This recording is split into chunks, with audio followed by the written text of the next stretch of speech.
If you look at a lot of the improvements that have happened, a lot of the modern life improvements, they've been driven by entrepreneurs. Entrepreneur comes up with an idea.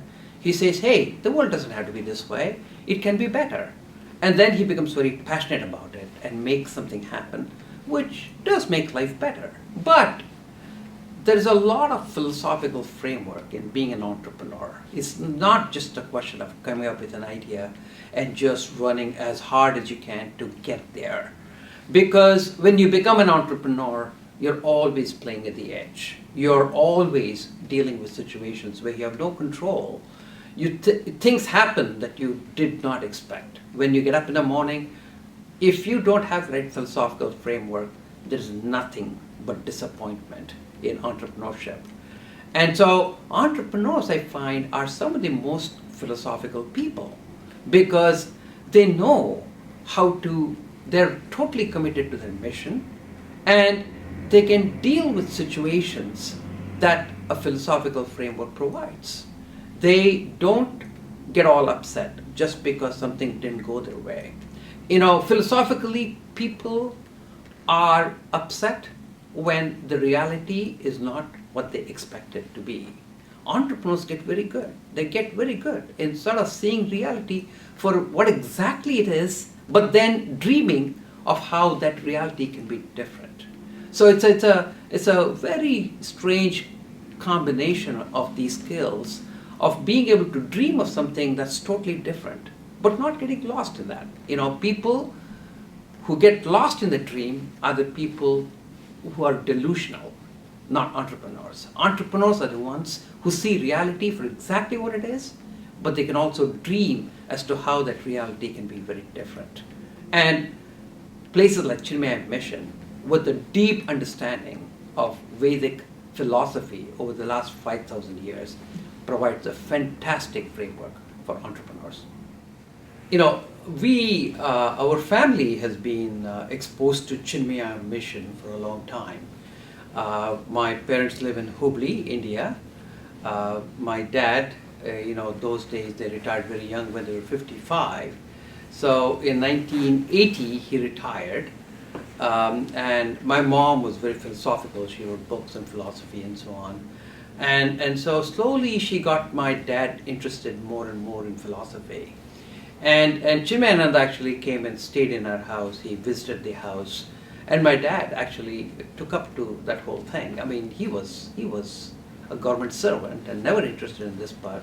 But Chinmaya inspired him to actually get involved. And then he was the president of Chinmaya Mission in Hubli for a long time. He's 90 years old now in Hubli, still good shape, very involved with the Chinmaya Mission in Hubli and Karnataka and all of India. And it was amazing to see how it just changed his whole outlook. And you can see that. You can see how a 90-year-old man is still intellectually so sharp and very comfortable with himself. I lost my mom 3 years ago, and he did a lot for my mom in the last 18 months when she was bedridden. But his ability to deal with all these difficult situations and lead a life with a smile on his face is very inspiring for me. And I think Chinmaya Mission and the philosophy of Chinmayananda had a lot to do with it. These days we live a life where it's all about instant gratification, it's all about doing things quickly, and people get very busy. I mean, it's not clear what they're doing, but they're very busy. And so you can see that most of their life right now here is overstimulated. People just have so much input coming at them that they have actually no time to digest it all. Sitting quietly for a few minutes can do a lot of wonder to the modern life. Because, I think in our ability to pursue this thing, I think what happened is, in the last 100 years, there's been a huge amount of development in science and technology and just understanding of what happens. And sometimes it feels like anything in life you can control. You can have full control over everything, and you try to learn more and more skills to control and more aspects of the life. However, you realize that you really don't have that much control. And you need to do that for two reasons. Number one, if you want to get beyond your comfort zone and if you want to take some risks in life, you suddenly feel out of control. And you don't have control over the whole thing. And so people who are very focused on just being very good in execution and doing everything, I think have a hard time dealing with that situation.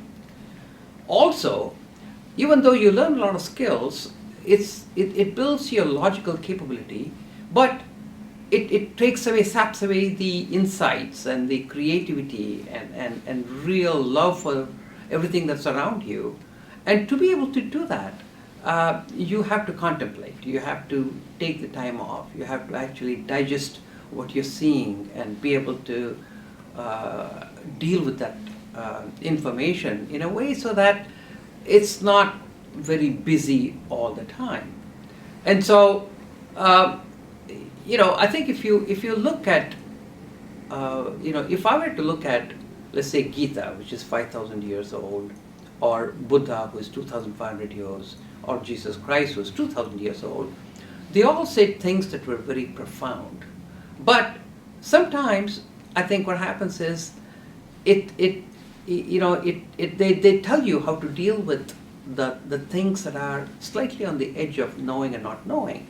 But as over the course of last 50 years, or particularly the last 10 years, as we learn how to control our own life, control our own destiny, cure any disease that you want, you feel like you really understand the world. In fact, what I find is that the ratio of what we understand versus what we don't understand, if anything, is diminishing, because as soon as you understand that about something, you find that there's that much more in the universe that we don't understand. So there's a huge component of unknown in this world. And each one of us do get faced with those situations which are just beyond our ability to deal with. Whether you get hit with a disease that nobody can diagnose, or you come across situations that you can't deal with, and people break down.